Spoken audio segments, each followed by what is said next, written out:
Roblox. Oh. Yeah, oof. Roblox. They say oof when they die. Ooh, bro, we are about to collapse this bitch. Hey, boy. Hey, boy.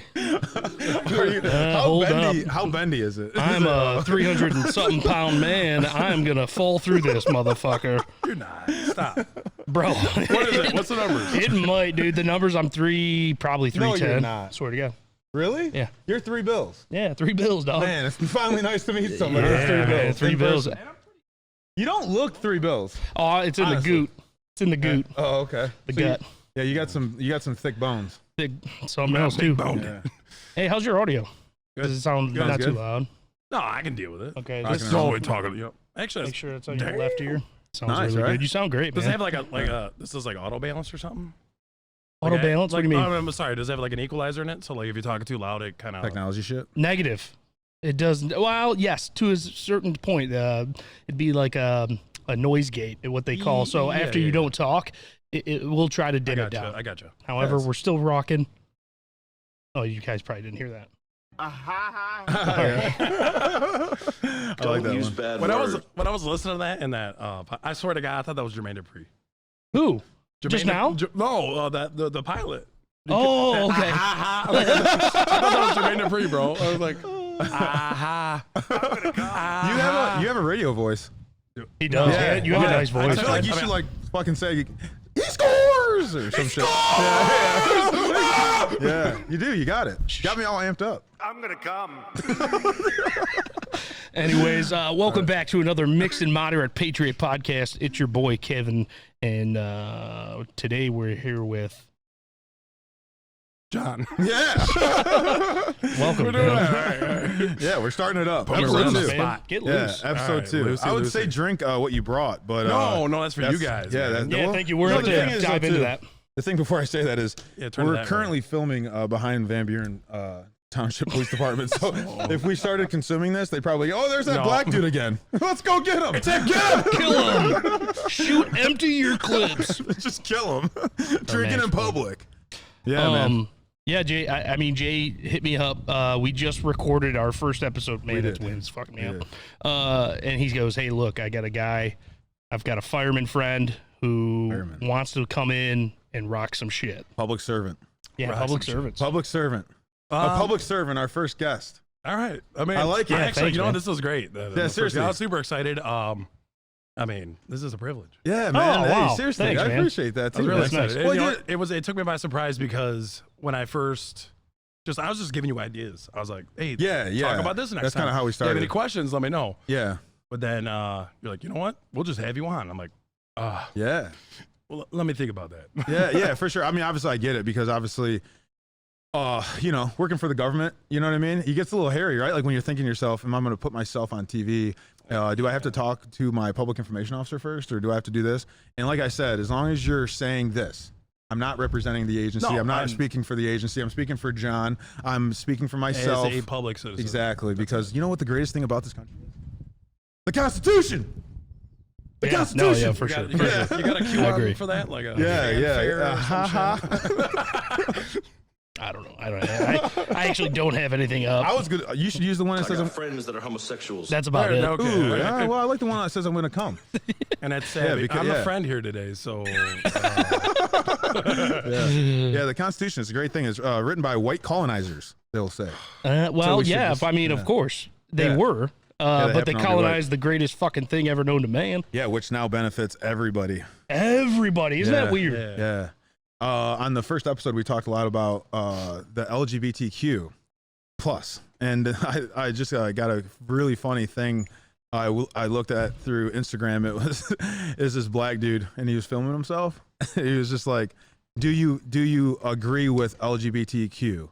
And then he said, "Of course I agree with." What did he say? He said, "LGBT little black." Something bitches, like he like LGBTQ. I fucked it up, but anyways, it was really funny because it shows you people are starting to kind of pick it up. They're like, hey, like No, they weren't kinda. They have already been there. Yeah, It's just the ready for this. media has Yeah. already showed us that if you're Yeah. black, you're supposed to think a certain way, right? Yeah. So what you'll find now is what's interesting is a lot of people coming out of the woodwork Yeah. that are like, hey, wait a minute. I don't actually align myself with some of these people and some of these thoughts. Absolutely. That doesn't mean you fucking hate them. Yeah, isn't it awesome? It's very weird. Yes. That's a lot though. Like Yeah. the whole predetermined, like, you need to think this way thing. That's a lot. Like, there was like, I don't know what interview it was. Don't quote me, but there was like a guy asking about like black people with IDs. Yeah, yeah. And he was asking Voter he was registration. asking like white people, and I think it was like in California. Yes. And he did like the white people was like obviously college kids, so they were all having like, I guess you would call it like racist comments, you know, like, no, they can't get them, or they don't know how to use the internet, or like, not all of them have access. Then they went, oh no, you know what? It was in New York, because then they went into, I want to say like the Bronx or something, and then they were asking the black people like, yeah, I have a fucking ID, like. Who said this shit? Who made up this fucking rumor? What idiot said what this? What white man said this? Yeah, that's what It you was would actually think. a white woman. They're like, Oh, okay. probably had a Shinola watch on. there may be some truth to that, right? There may be something true to that. However, it's not true to think that people don't have access to obviously basic fucking things. Well, it's social, like your social status, right? Yeah, like, yeah, if you're yeah. poor, you know what I mean. Maybe you don't. I don't know though, because like shit's really cheap now, right? Even Yeah, poor good kids call. have phones. Yeah, poor kids have Actually, phones. can't you do nearly everything on the website for Secretary of State now? I mean, nearly almost everything. Well, of It's the importance. preferred way. Yeah. It There is you the go. preferred way, Yeah. because you're literally like signing in and creating like a waiting list online, and they tell you to come in like, all right, you're up, come in, start leaving Yeah. 15 minutes from now. Yeah. Hey, you know. why does that also apply to when they talk about voting rights?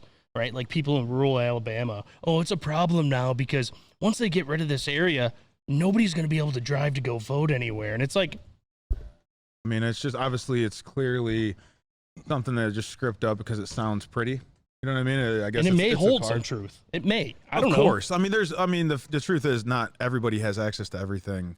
Everyone's different in this country. I mean, your opportunities clearly are dictated through source of income. Clearly, I mean, right? I mean, have you? I mean, I usually, grew up poor. Yeah, I mean, we were getting. yeah. I remember as a kid, we were getting Purple Heart donating clothes to us. I was on food stamps and drinking the powdered milk and eating the government cheese and all that shit. Like, That was the best part of that lifestyle. I guess Government cheese. You know, my mom said I was eating a lot of it. So I must have liked the shit. It's still in my stomach. But 35 years later. Dude, I mean, like, I'm not playing a victim. I obviously came up and did pretty well, and I got a beautiful family, and we're living really well. Yeah. I didn't let it hold me down, but like, again, I guess I'm white, so I got the privilege. Yeah. Just real quick, obviously, what is it that you do? I said you're a public servant, just to the viewers. Firefighter. I've been a firefighter for almost 8 years now. Prior to that, I was just a paramedic. So I've been a paramedic since 2011, still am. So I've seen some things, I've done some things. Yeah. That's awesome, man. Love to help. Yeah. Thank you for your service, Yeah, too, thanks man. for your service Yeah, dude. to our Firefighting, communities. man. Thank you guys, and this is why I brought this, man, because I appreciate what you guys are doing that's right really now. cool, man. Whiskey. That's I appreciate awesome. that. So every viewer that comes on, including my work husband, Brian, hey, you got to get a bottle, bro. All right? Don't be cheap. Don't be Polish and black and Polish. Oh, yeah, with the guy with the ski name. Yeah. Siskevich. Siskevich. Yeah, I Oh, think- no, it's no ski in there, but It Skevich. sounds Russian. It does. That's Polish, actually. And it's, Careful. Yeah. Don't align yourself yeah. with those kinds, dude. Yeah, we were actually we went to Poland together. Oh shit. Yeah, and I worked with him in the federal prison. Yeah, so he was I met him in 2009, 2010, and then he went to the Border Patrol in Texas, Tejas, and then I went to the ATF, and then we met back up. Now we're working together. That's pretty sweet. Yeah, my work husband. Oh, damn. I'm sure we'll have him on eventually. He'll come on. He'll come out of his hole. No, I think once you kind of get into more detail about your case and some absolutely. other stuff, Oh, he has to was come on. there. Yeah, I mean, yeah. you see it firsthand. Yeah, he was. So that he was was the guy that was on the Yeah. calm one on the scene. Yeah. He was. All right. Well, what the chief said was he was the one that was reasonable because he was sitting there. He was a quiet black guy. Yeah, he was the one that was being quiet, a good boy. With his legs crossed. As people were entering your home, why wouldn't I be mad? Yeah. Well, he was there just like watching. that. He was He just sitting spectating. like this. Yeah. Well, they did list him as a female in the police report. Stop. They did. Yeah, they did. It was pretty cool. I got they bigger ask titties. him? I should be. Yeah. I mean, come on. Yeah, I dude. guess they assumed his gender, and I'm glad they assumed correctly. That could hurt them, can it? I think That's so. a false We'll report. try. man. That's Give it a That's partly shot. false. I mean, my thing is at the end with that is like it just shows you Police should be professionals in every realm of things, and especially when it comes to report writing. I don't know how much report writing you do. Everybody. Yeah, everybody. Yeah, absolutely. Yeah, everybody absolutely. should be professional, no matter what they're doing. Absolutely. I don't want to say, I mean, in the fire service as a whole, I mean, there's going to be somebody who's burned out. There's going to be somebody who's, poor morale. Sure. And at some point, they're not going to be 100%. Yeah. You know what I mean? They're gonna go on scene. They're gonna be an asshole. They're gonna be, rude. Yeah. Like unsavory. Yeah, for sure. And, it just makes everything so much worse. It does. It actually, together as a whole, it's the most, in every sense of the word, unprofessional thing someone can do. I know with us, right? So, your report writing is like everything. So yeah, when you go to court and that's your testimony. It's gospel. So a police report, Kev, is more or less an affidavit. You're swearing to it, right? So if you get caught lying on it, God help you. But let's just say even further though. But it's looked at in a way that is held at higher esteem than any other. Absolutely. Well, than a citizen, of course. Well, it's contributed into probable cause for the arrest, right? So if you have to articulate, and when you articulate on a police report. Obviously, you have body cameras today, so that helps. But not only body cameras is police reports. Police reports, their original doctrine. Back in the day, they didn't have cameras, right? So everything was based off of writing, what you wrote as a police officer. So when you had these big arrests, you had to write it out, and if it was shit, the case could be shit. Oh yeah, because it could be the only thing that they're the lawyers using. are going to twist your words. Absolutely, they're going to twist your words. The cross-examination. I mean, that is true. Even the typos. Yeah, the typos. Like all you of it. need to be on because point. The supervisor signs it, and then it goes up, and it goes into the basically a packet for these prosecutors. So essentially, it should go through. Now, and I'm not speaking upon your job. Yeah, but just I guess report writing in general. It needs to go through a sense of like peer review. Right? Absolutely. So absolutely. It needs to go through some form of peer review. Now, when I write a report, as little as it is someone with toe pain, someone who's having a heart attack, whatever. Yeah, there you go. Car accidents. Those are like huge, man. You got to do a lot of documenting on like car accidents or like assaults and stuff like that. Okay. You got to make sure every little detail is kind of, there. Yeah. And this is why we have partners. We have officers. Yep. We have, and we have an EMS coordinator. Yeah. So like it goes through this chain of command, and it should be peer reviewed. Yeah. So like that when it does leave, the server at wherever we're at to the next professional, they can't sit there and mince it up. Yeah, exactly. You know what I mean? So exactly. like if I accidentally press, whatever letters next S. I mean, it's so like if I'm like typing like take the word take and it's like TSKE, like they can run with that. Yeah, they can. I mean, we'll say this. So obviously, I've seen cases make it all the way up to, in the federal courthouse, and they say there's typos, right? I mean, that's human error is always going to be a thing, right? And that's common. They look at that. That's pattern, and that's normal. But now, if it's like starting to lead into information that's clearly like devastating to the case, now they're going to start asking some questions, right? Now you're giving the defense attorney his exact reason for him, being a defense attorney. He's going to tear you up.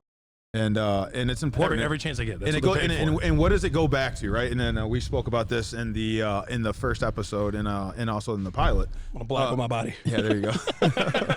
Yes, we'll get to a studio at some point. Yeah, no, it's cool. I actually like doing this outdoor thing. Maybe we'll just change. I'd love to have a public forum. Go up to Eastern Market, park it on a corner, and say, "Come talk to us." Yeah, that'd be cool. Back to it's credibility, right? Credibility. And also credibility.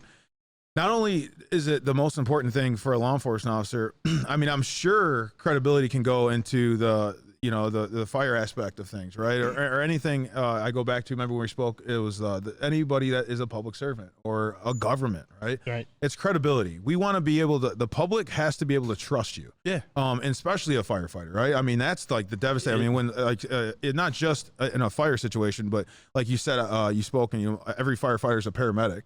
Correct? No, not entirely. Okay. And so here in Southeast Michigan, there's a good deal of fire departments that require you to be a paramedic. Okay. And probably law or something along the way. But like big cities like Detroit, their firemen aren't paramedics. Okay. So I mean, like they may have their like basic license, EMT, Sure, right? So it's a huge term thrown out there. Yeah. And there's a total different conversation. The difference between the licensures between MFR, which is medical first responder, Okay. EMT specialist, paramedic. Okay. But that being said, each fire department different, and then obviously during financial struggles and stuff, they may downgrade stuff or whatever.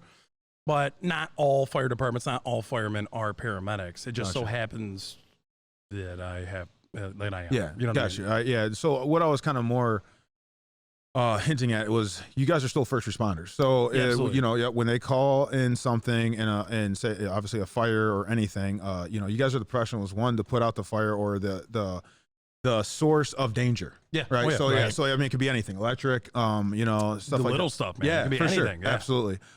Spills, Cats in a tree. chemical spills, right? Yeah. Chemical spills and stuff Hazmat like that. situations. Yep, hazmat situations. This is really important stuff because the public is trusting you to respond and save. Reliant. Yeah, right. Like save the day, right? Yeah. And I'm not saying that like. Yeah. I'm not like, stroking myself off here on that. I'm saying, for sure. That's literally what it is. Yeah. No, for sure. I mean, and I understand this too, though. Like I said, this podcast is for that. The patriot in it, right? Like I do seriously. Like a public servant is a real deal. It's a serious commitment. Professionals still only be on the field. Yeah. So it's not a pat on the back. It's what you do. Yeah. So it's really important. So don't ever feel like you're like you have to explain. Even to the public citizen, which obviously this podcast is for that reason. We want people to learn things, but also understand too, we will be the professionals and we'll always strive to be the professionals so we don't lose that public trust. Public trust is one of the most important things in any service that the government can provide the citizens, right? No matter what, even every country, right? But obviously, we're lucky because we have the Constitution. Me as a person, personally, I love human interaction. It's my favorite fucking thing. Extrovert or introvert? Dude, extrovert. Or are you extro intro? He's like both. Yeah, he right? can do. He can slide into both. I'm a Pisces, and I'm the same way, dude. My son's sign is a Leo. No, so like I hate people and love them at the same time. Yeah. And here's the thing, and I'm gonna touch on this a little bit. Is like I think people individually are great. Yeah. They're fantastic. But then once you start getting them in groups, fuck them. They start like their periods start sinking, and then all of a sudden they start having like this like group consensus, and then they start like, and then all of a sudden it's like humility starts fading out, and then all of a sudden it's like, and that's government, dude. You know what I mean? Like it's so broad. Like the government is like so broad. You know what I mean with their ideals. Yeah. But then like if you talk to them individually, like dude, there's. Wow, that's such a great person. Like, they're why? people. How are you like this? Yeah, And they have to kowtow to those groups. Yeah. So that's fucked up. And I have I definitely have the privilege to like see people every day. Like it's never the same like situation, never the same conversation. And it's fun. Yeah. Even though like there are situations where it's like extreme emergencies, right? Yeah. But I like being funny. I like, I like making people smile because honestly, that shit matters. It does. Morale matters. Like, like, public relations. That shit true. matters. That too. Yeah. I was talking about the employees, but the public. No, I'm more worried about the employee. I'm sorry, the public. Got you. Okay. You know what I mean? Like I get the employees. They get a complex. Yeah. Oh, absolutely. Absolutely. But I mean, that actually reminds me of a situation. So this New Year, so I got COVID for the first time. And how'd you like it? I did. It was good. Like it? Yeah, I did. Actually, I liked it. Stop. No, I'm just joking. I mean, it was the body ache. So it's not fun. Actually, I take that back for the liberal crowd there. But anyways, my dad almost fucking died, dude. Oh, I'm sorry. Oh, I forgot about that. Yeah. No, for sure. Kidding, no, I mean, obviously it sucks. Everybody knows COVID sucks. I can touch on that, but continue. Just real quick, I want to talk about professionalism. Yeah, absolutely. So real quick, I got COVID, and then my mom got COVID. My mom is elderly; she's 69. So she was. I remember your mom. Yeah. I remember your mom, bro. Yeah. I talked to her about you. She just has to see you. She don't remember. I know. How old is she? She's 69. He was at. Oh, 69. It's funny. Sexual innuendo. I'm a fucking idiot. Sexual innuendo. As I'm talking about my mom too. I appreciate that. So, anyways, back to the business here. I'll keep us. I'm fucking. I'll reel us back in. She got COVID. Yeah, right. Yeah, she ended up being like bedbound, and my mom's very stubborn, old school lady. Never wants to call 911. She's like, no, you're not taking me to that death trap. I was like, I'm taking. I appreciate that. Yeah, but I was like, I'm taking you to that death trap because she legitimately wasn't walking. Yeah. And so I actually carried her to the bathroom. I'm like, Mom, I'm calling the EMS. You know what I mean? I was like, something like this isn't right. Okay, called the non-emergency line just because obviously she wasn't dying. You know, that's another thing too, is obviously law enforcement officers, man, we fucking we don't limit ourselves to what an emergency is. We really got life, limb, or eyesight. And I'm thinking to myself, normal people will probably call 911. I'm like, oh, call the non-emergency line. I don't want anybody to freak out here. I need an EMS here. Good call. Yeah. So, anyways, EMS show up. This is, mind you, this is New Year in the 2022, right? This fucking guy. No offense, okay? I'm just going to speak candidly here. This you ain't talking about me. You told me about this. I'm representing nobody. So. This motherfucker was like, where's your mask? Before he comes in the house. I don't have one. He goes, I'm not coming in your house until you get, like, the attitude. Yeah. The attitude for a situation where I just called you for help. Okay, so first of all, I'm a public citizen. He's a nonprofit. It's I think it was Huron Valley. I can talk shit about it because they got a complaint. He did not come in the house. So then I was like, okay, I'll put a mask on. I was like, I need you guys to check out my mom. You know, my mom's in the room. And then he goes in there and with his partner, and then they're running stuff on her, right? They check her blood pressure. They cuffed her through like this crazy amount of clothing. And then he's like, I'm not getting numbers. Can you get your dog? This and that. Like, he was just being an asshole. So I just looked at him and I said, what's your deal, man? I was like, you're first of all, I told him, I was like, you're very unprofessional. I said, I looked at him, I was like, you're very unprofessional. But not only that, then he's like, is she vaccinated? He looked right at me. This guy looked right at me. And I said, why would that even matter? Is the service going to change? Nope.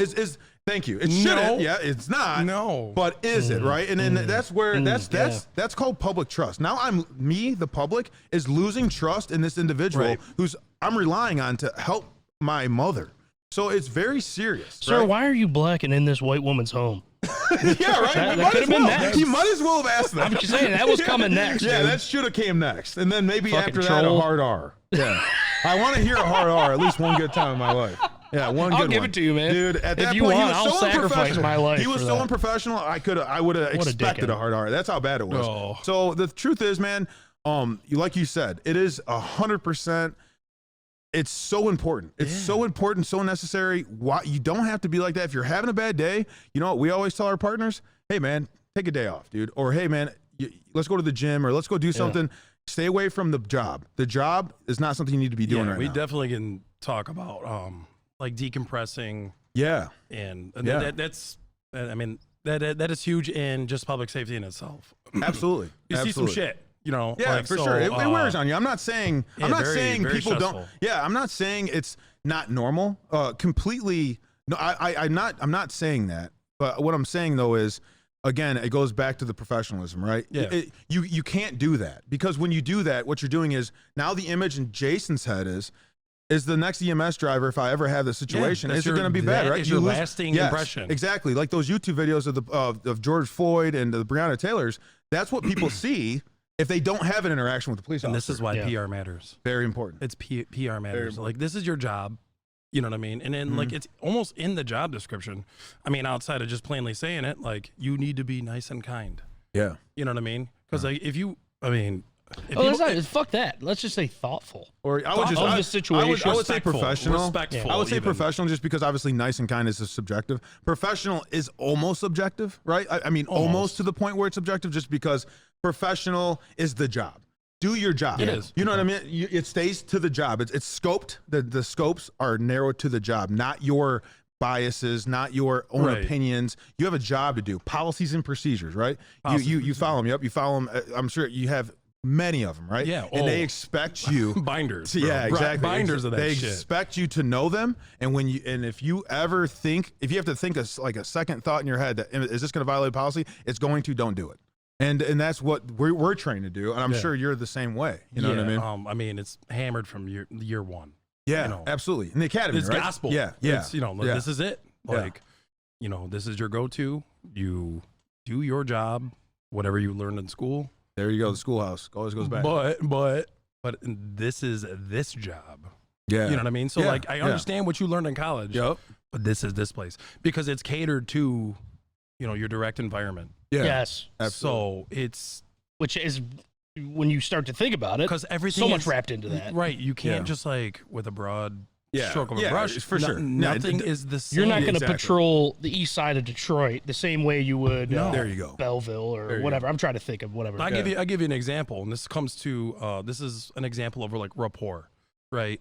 So I used to do Medic 25, not in Detroit EMS, but I used to work for a private company. So I was Medic 25 at Detroit EMS, which was Grand River Schaefer. And so I did that for roughly like 2 years. And talking to those people versus talking to the people where I work now, totally different. Yeah. Totally different. You know what I mean? Like, but I mean, if we're talking professionalism, I'm able to make, the people in Detroit feel comfortable, feel safe, smile, laugh, understand that their situation's not, because the anxiety gets the best of us. Yeah. Make them understand that their situation isn't as bad as they are making it to be. And I can make the people where I work feel the same way. And that brings joy. Like, that brings joy to me. You know what I mean? Oh, so you're counting yourself as a middleman between the public and your That's exactly what we're an advocate. Exactly. Advocate. Yeah, Of you're course. right. You know what I mean? Yeah, Like, you're right. you shouldn't be treating the 89-year-old female any different than you're treating the 13-year-old boy. Absolutely. You want them all to feel equally safe. Yeah. Because that's our job. Yeah. You know what it I mean? falls directly in line with just equality, right? Or It's I guess, exactly what I mean, it is, you yes. just, when you have a government official, that treats you differently, and then you like compare it to somebody else that you watch every day get treated completely differently, that falls directly in line with discrimination. And in that citizen now has this bad image, not just the bad image, but also that's going to spread like cancer in the communities. Right. The communities are going to listen to those people because those are who they go to, right? The people in the communities. They're not going to go to the police and say, "Hey, are you a good cop or a bad cop?" And or are you a good firefighter, or are you the one that's just like going to cut the corners and just get the fuck out of here? And it's extremely important, and it's always going to be one of the most important things for the government, right? Is public trust. Public trust is the number one thing. It's the number one thing. Once they lose it, look at January 6th. Look at that shit. Yeah. I mean, I'll tell you right now, obviously there's this political bandwagon bullshit, and it's a lot of jargon that's going on, and I get it because obviously it's all theater. It's theatrics.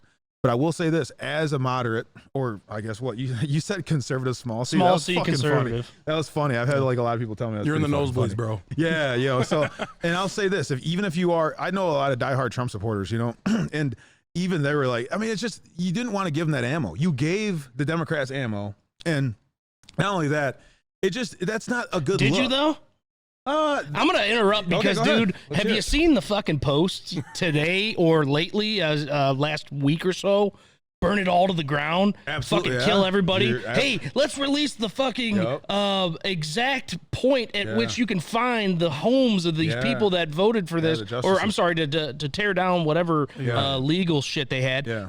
Only because I'm pissed off. Yeah, I got you. I understand. Hey, you're that same crew that wants to preach that January 6th was the worst time in American history. Yeah, I'm not. You dumb fucks. I mean, there was a whole summer of rioting. Yeah, there was. And how many people died that could be accounted for that? I know, absolutely. Was it 30 plus? Who was that black officer, or was he a security guard? No, it was a black. No, he's a retired captain. Right. Yeah, he's a retired captain. Had a storefront. I think somewhere. It was in New York. It was one of the metropolitan areas, and they fucking killed him. They killed him in the street. And forgive me, but like, why didn't nobody give a fucking shit? Yeah, I know, and black, right? I mean, you would think. Well, he fit the mold. So I can tell you, I think aisle. we spoke a little bit about this on the Aboy podcast. Is around that time I just had gotten back from DC with the George Floyd riots. Yeah, and we're doing a lot of ops out there, and it was a fucking shit show. And they're basically we're on these orders, more or less, to basically wait till things burn down. Kind of like it was a very strange time. And I'm thinking to myself, I wonder what would happen if it was the other way around, right? Clearly. But see, this is the thing. They've established... Yeah, but nothing got burnt down. Nothing was burnt down. Sure. A couple of people, one person got killed who was unarmed that day. Oh, you're talking about Jan 6. Yeah. I'm sorry. I'm just saying, like, gotcha. That's what I'm saying about the tables turning. No, absolutely. And another thing, too, is obviously, I don't condone what happened on January 6th. I mean, it was fucking dumb. Yeah, because obviously, again, I don't condone any of it. You don't ever want to. Yeah, exactly. There's no reason to. The truth of the matter is, I'll tell you this, as my best way of calling myself. I wouldn't say I'm a Trump supporter. I definitely was like, I liked what he did, but I wouldn't say call myself a Trump supporter. But I will say this to an extent. This is what I will say. He opened up a lot of people's eyes, not just on the conservative side, right, but also the left side. And stay with me here, is because I'll tell you right now, the only reason why the things are going on right now that you see today is because the government is scared. They're scared of that. They're scared of 1.6 million people walking to the Capitol. And I'll tell you that right now, that's nothing. That's nothing. Yeah. From what I've heard on the streets and everywhere else, and just my own political opinions, the government will always be afraid of that, right? And that's coming from just my knowledge in 16 years in government service. They will always fear where there's people, there's power, right? Where there's people, there's power, the masses. That's why they use the media the way they do. They do it because they're scared. They know they can do these things to try to almost like that's their only way of battling the fact that we are already winning. The people are already winning, truthfully. And that's why I say patriotism isn't dead. That's why I say patriotism isn't dead. Patriotism isn't dead because this country's still here. The country's still here, okay? For right now, right? So who knows what could happen in the next 100 years? The world market comes through. The Democrats are already making mention of world markets, okay? So that came with crypto. That also came in twofold with COVID. Absolutely. Remember the Great Restart? Yeah, exactly. The great reset. Yeah, the reset. What are we resetting, dude? Well, I mean, you saw it, dude. You saw it, what was like the fire department like when all the COVID shit popped off? Like, what was that about? Like, if you could just give it a nutshell, you know? Well, obviously nothing skipped a beat. Obviously you still have a job to do. We still had to do what we had to do. You know, and like individuals, some people were scared. Some people didn't give a fuck. Yeah. You know what I mean? Yeah. I was like kind of in the middle. I had 2 children at home. Yeah, there you go. I have a wife at home. She's a public servant. Now, she was lucky enough to work kind of like from home. Yeah. So like she was like doing a bunch of projects and stuff. And man, she's a fucking gangster, bro. Yeah, for sure. Love my wife, dude. Shout out to the wife. Shout out to wife. Good ones are really good to have. Yeah, really. I don't want. Hey guys, I'm out here. Hey guys. Good wives are good to have. Good. We're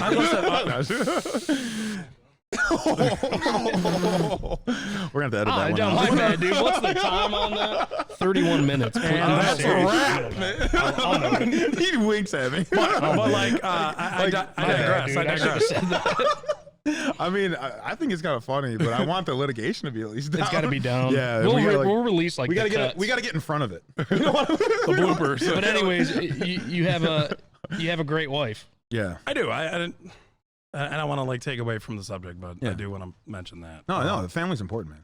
Super motivated, like awesome person. Like, and it would make me feel terrible to like give that to her. Right. And then so outside of that, with a lot of policy changes at work, we already do PPE, which is personal protection equipment, both on medical scenes and fire scenes. Yeah. So like, you know, the whole gloves and stuff, but then started introducing like Tyvek suits, masks, shields. Dude, it was brutal. Looking like E.T. It was fucking brutal, man. We looked like it was a hazmat scene everywhere we went.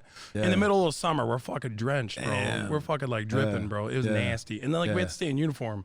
Yeah. It's not like I can go in there with my... And I'm sure your old timers are probably like, what the fuck? Oh, God. Luckily for them, like, I mean, in at least the environment where I work, the old timers have done their time. Oh, so gotcha. It's like a lot of the younger guys are on the rescues. Cool. Yeah. We should know that it's our time to do our part. Yeah, for sure. Yeah, when the younger guys come after us, then they can do their part. You got to put the mileage in. Yeah, you got to put the mileage in. And actually, I don't want to change too much off topic of that, but also I kind of want to talk a little bit about that. Cronyism. Yeah, cronyism. You just talked about that. You know, the youngsters having to put in their time, right? And then obviously, it's kind of funny you say that because it's a fire department, right? So clearly there's experience, and it's very important to have your guys that are out there first showing these guys that are coming out of the colleges and the academies, hey, this is how we do this. Obviously, 1, we got to be safe. 2, making sure we're following policy, which should find directly in line with safety. But then also 3, you got to gain the experience, and the only way to gain that is obviously to put in the work.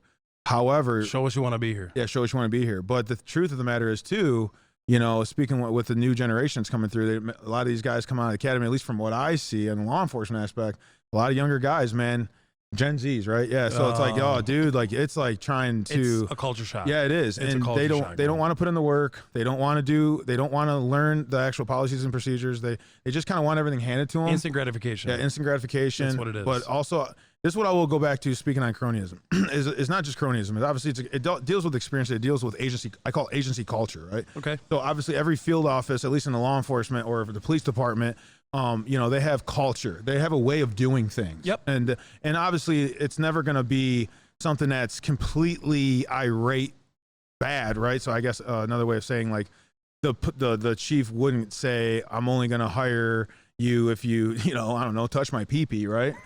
However, well, I mean, I'm trying to like a Weinstein situation. I'm trying to get the viewers to understand that law enforcement, firefighting, anything in the government, it's a bureaucracy.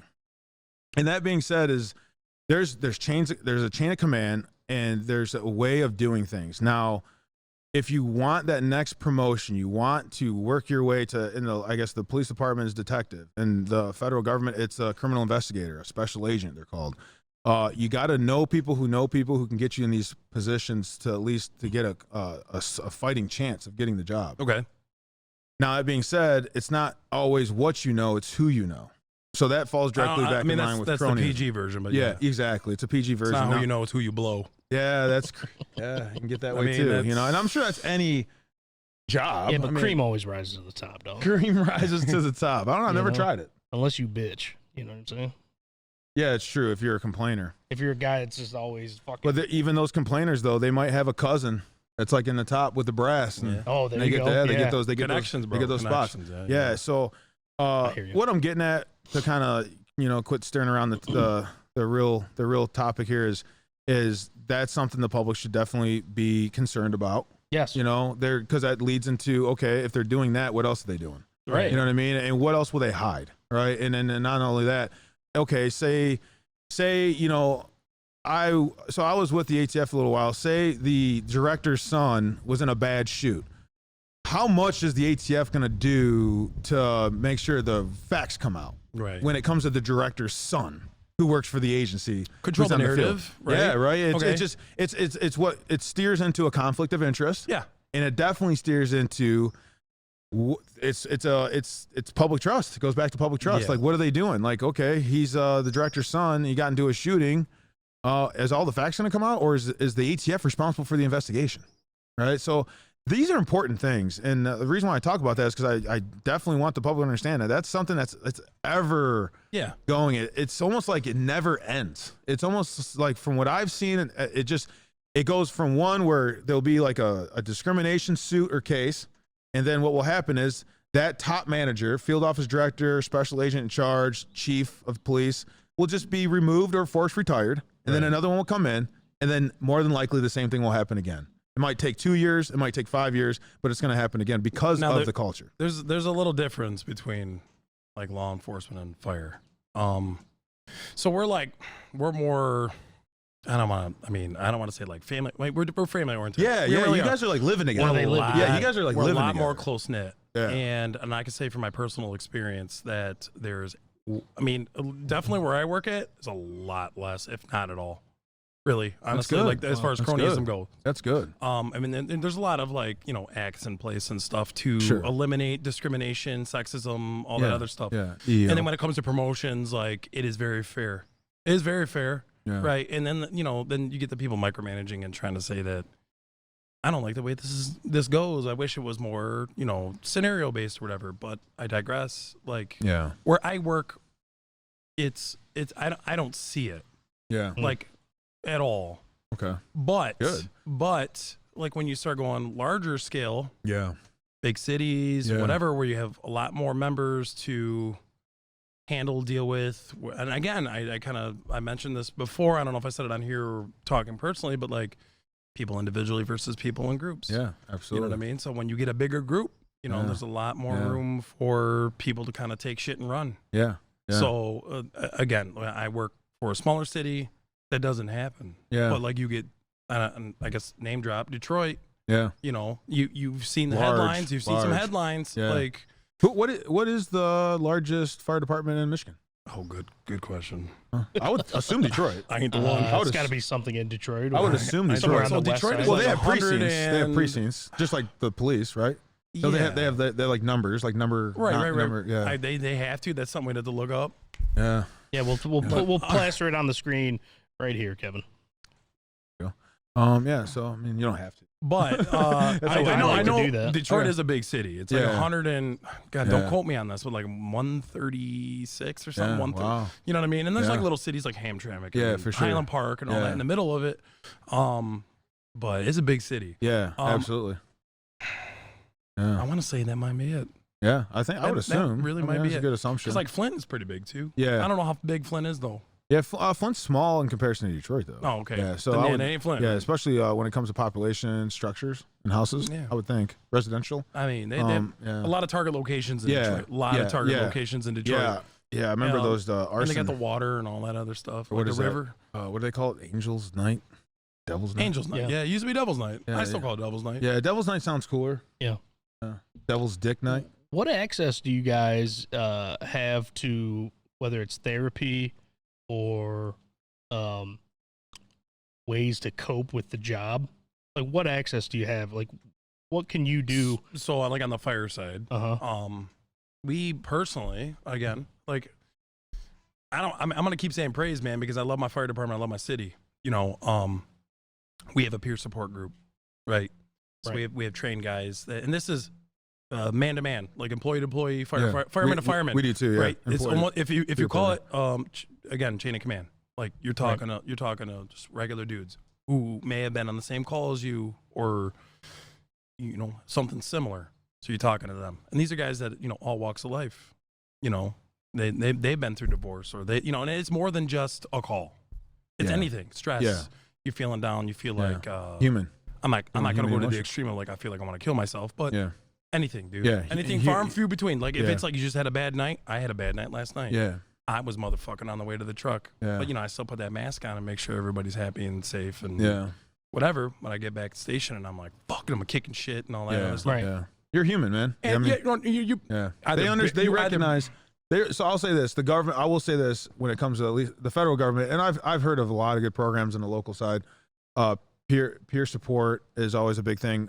We have a thing called emergency EAP emergency. We have the same thing. Yeah, employee assistance program. Employee assistance program. Jesus, I'm like a retard today.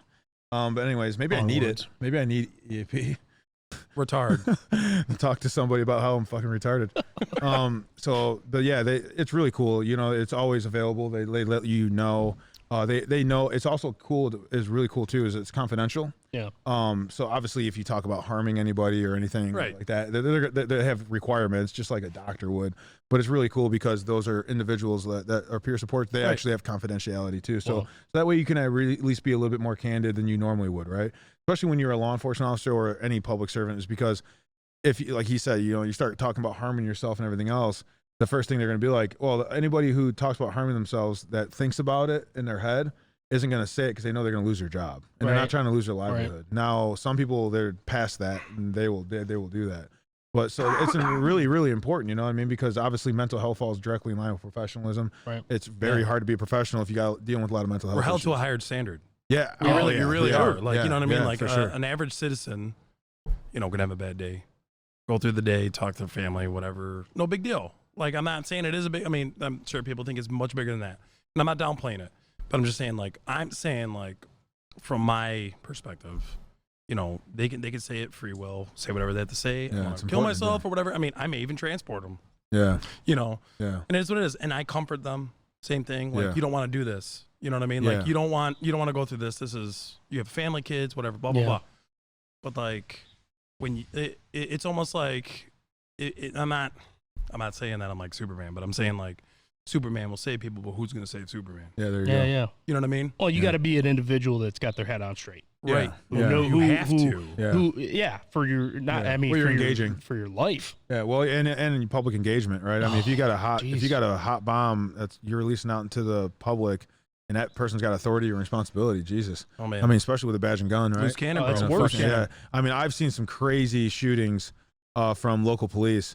This one guy individually it was California of all places, had like a customized Glock 19. It was almost like the John Wick gun. And I remember I saw it in the body camera. I go, it's fucking John Wick. That guy, I bet you, thinks he's fucking John Wick. And he's got a badge and a gun. And he's responding to an individual. A dog and shit. Get this. He's responding to a kid who went on Facebook, was dealing with mental health issues, talked about killing himself, and one of the friends thought he had a gun. And get this, the cop that John Wick responded to him fucking said, let me see your hands. And it was, I want to say, maybe over 50 yards on a response time. Fucking the guy had his hands up, and I can tell you, I've shot at 50 yards with a pistol. It's fucking hard to hit steel. Yeah. Okay? I'm a decent shot. I'm not the greatest shot. Holy fuck, you have to be, even the top shots are going to throw shots, okay? Yeah. He shot at, it had to have been over 50 yards. He discharged his firearm at this dude because he thought he was reaching for his fucking pockets. Tagged him, like, obviously it was a lucky shot. Tagged the kid went down. He goes up, he's running, mind you, he's running, there's cover, he's bypassing cover. So if you think the guy's got a fucking gun, he's nuts. This guy, what I'm getting at is, this fucking cop should not have been a cop. This guy should have been fucking somewhere, I don't even know where, in the fucking woods. But anyways. Because that 50 yards even from that other guy's end, good luck, you're probably not getting shot. That's a negligent discharge is what that is. That's sure. No professional should have took that shot. Runs, gets closer, maybe about 25 yards. The dude is like not showing his hands. And then he came back up and the cop shoots him again and kills him. Like this, it's on YouTube. I got to get the city. It's fucking insane. And then the guy, it shouldn't be, if you're running at somebody, shouldn't you be finding concealment if you No, believe? dude, it's a whack job, But what I'm getting at is obviously that cop, clearly, and what gets me the most on this, someone did the an investigation, did some FOIAs. The dude's been involved in like 4 other shootings. That guy should have not been on the fucking street, period, right? That goes without saying. So who knows who he knew? And then 2, it's what I always cop it up to a lot, at least in my profession. I'm sure it is with yours. Yeah. If someone's kind of there where they should probably put up the fucking the fire suit, right? Yeah, be evaluated, put up the badge, put up the fucking vest, right? They've ran into enough people, right? Like, we know who the ones are, and they usually do. They don't. Some slip through the cracks, but most of them get weeded out, Kev. That's what I'm getting at. Like the crazy ones. I was going to ask that. How often does that really happen, though? Do evaluations, because you always hear, there's that dickhead cop again. Yeah. There's that dickhead whatever. I mean, well, mostly cops. Yeah. It's kind of crazy because at the local dickhead level, fireman, here it comes. Coming to help that granny again. Yeah, why does that firefighter have a gasoline container? Aren't you supposed to be putting it out? No, it's down. Put the match down. Yeah. Where's your fucking hose, man?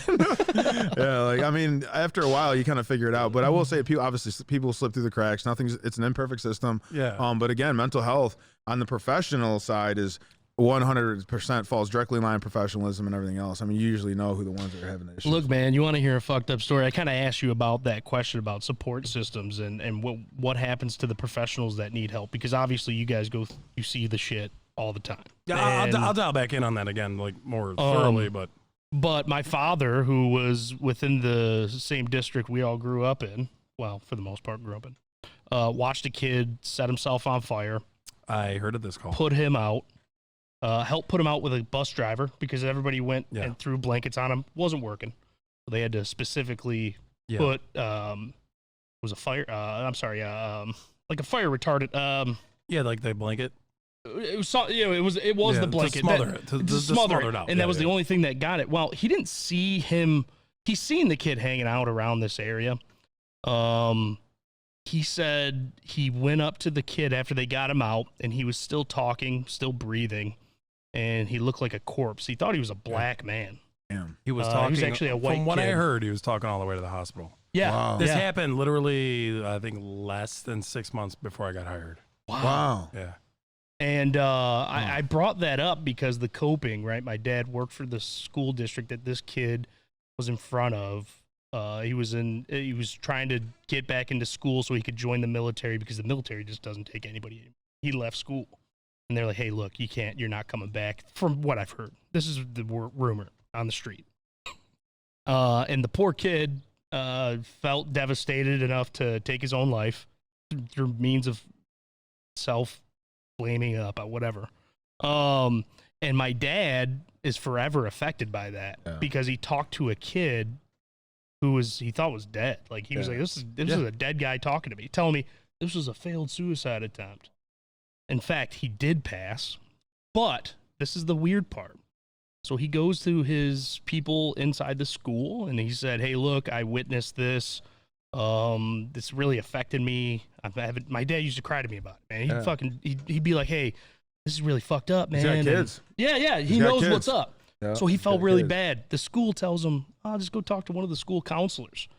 And at his level where he was at, he was a building maintenance guy. Yeah. He's not on the same level as like teachers. So when we start talking about peers and, getting that coping from peers, I mean, he was given an award by the city for being there to be an active member in that situation to help this kid. And he even asked the chief, I think, of that firehouse, whatever, hey, do you know anything about this? Because I'm really fucked up. Yeah. Like, what can I do? Yeah. He's reaching and he out. said, dude, the guy told me, he goes, a lot of my guys won't even see shit like that. Yeah. Oh, There's some guys that may not see stuff like that. That's wild, dude. Yeah, for sure. And that's why I brought that up. Yeah. Because it's like, when you do come across those instances, how the fuck, I mean, because like you said, how do you get past that? It's there. Yeah. So like going into this job, fire and paramedic, they can warn you about it. They can talk to you about it. You can read about it. You can watch the news. You can watch YouTube videos and all that other shit. It'll never prepare you for that shit. No, yeah. It's Fight or flight. Prepare you for that shit. It's like a human fight or flight response. You know what I mean? You can train and train and train and train again and watch the PowerPoints, read the books. You know what I mean? It's one of those things. I think it falls directly in line with your spirit. Yeah. That I link it up to. It's your spirit. It's how close you are to your spirit. What you know about this, what we're traveling here, and like John said, I mean, you take the job, right? So it's like you sign up for it. You know what sport you're signing up for. When the game plays, man, you know what I mean? You got to kind of one of those things where you don't want to see it. You don't pray for it. Like when I joined the military, right? I joined the military in 2000 and I was delayed entry, 2005.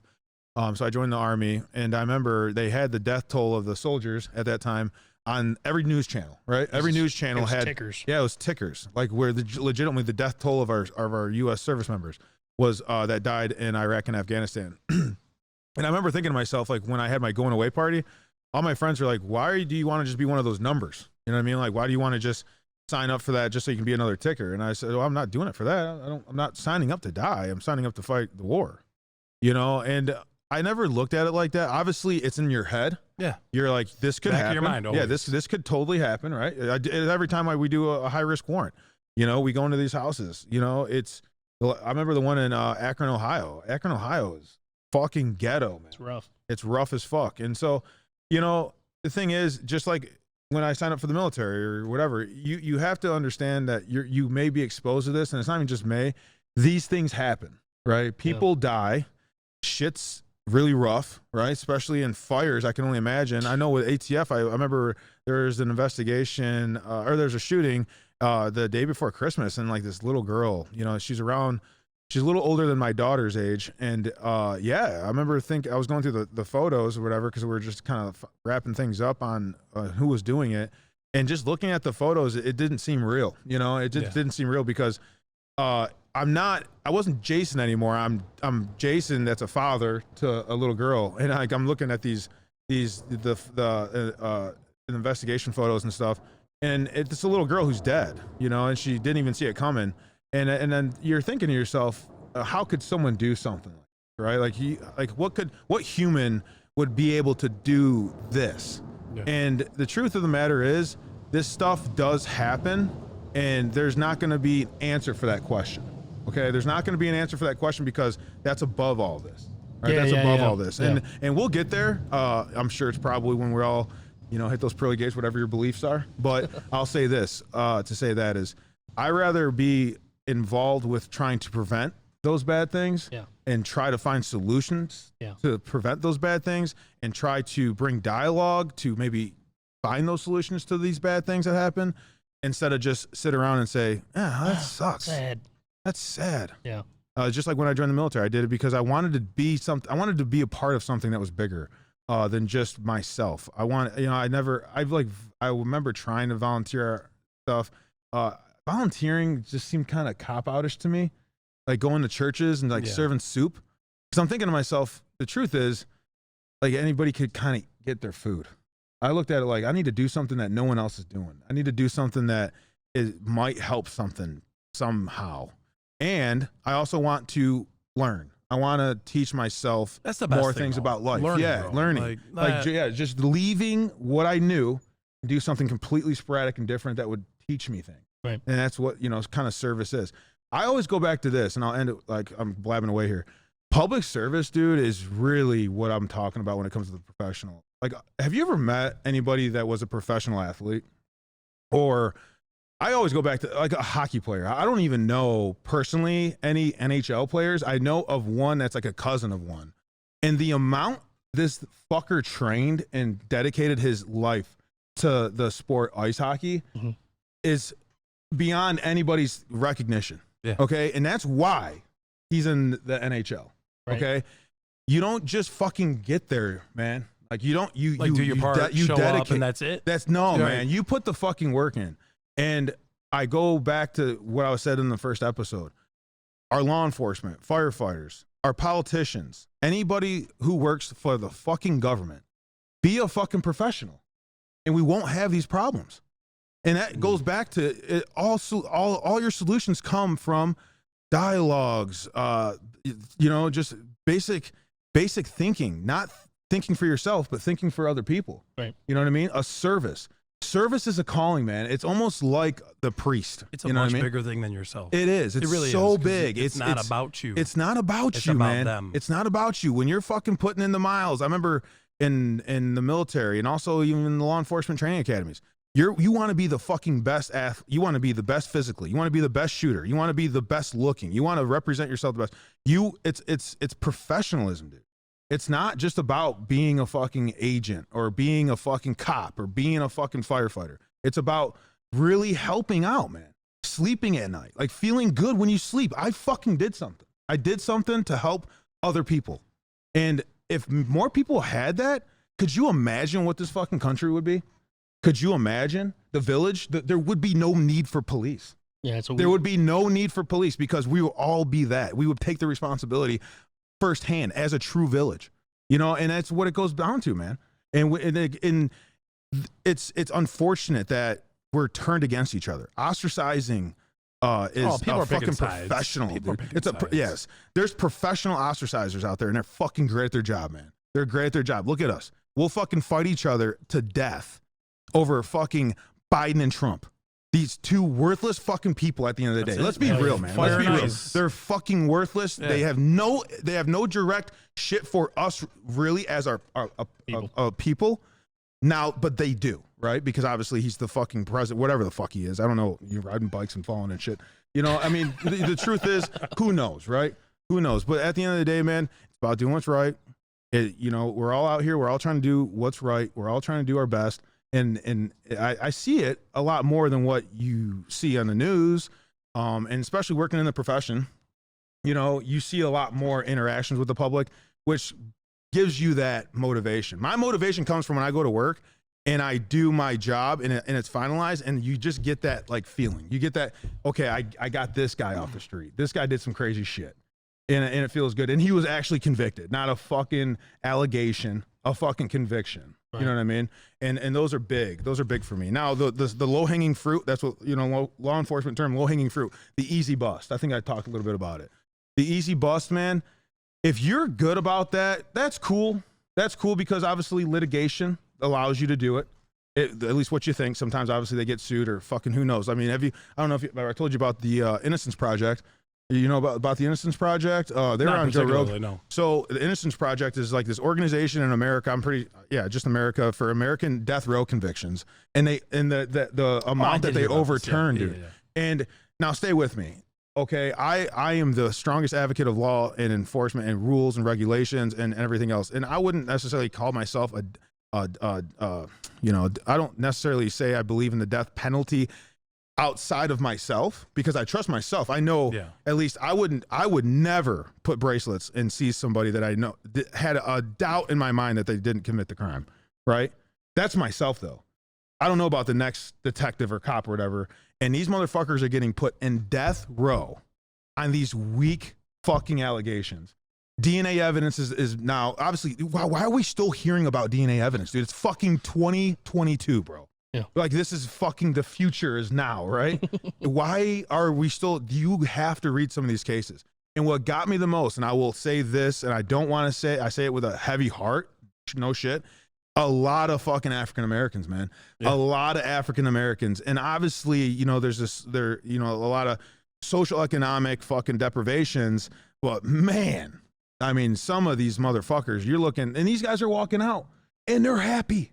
They fucking are smiling. They're out because obviously they get a check, you know, certain states, certain cities, they have litigation for how much, if you're wrongfully convicted and they fucking overturn and shit, they get like a certain amount every year. So they get a nice check. But nothing can take back the fucking time they're sitting, mind you, not just in fucking I'd pull a Shawshank, in prison, catch me in a hotel, but they're sitting on death row, man.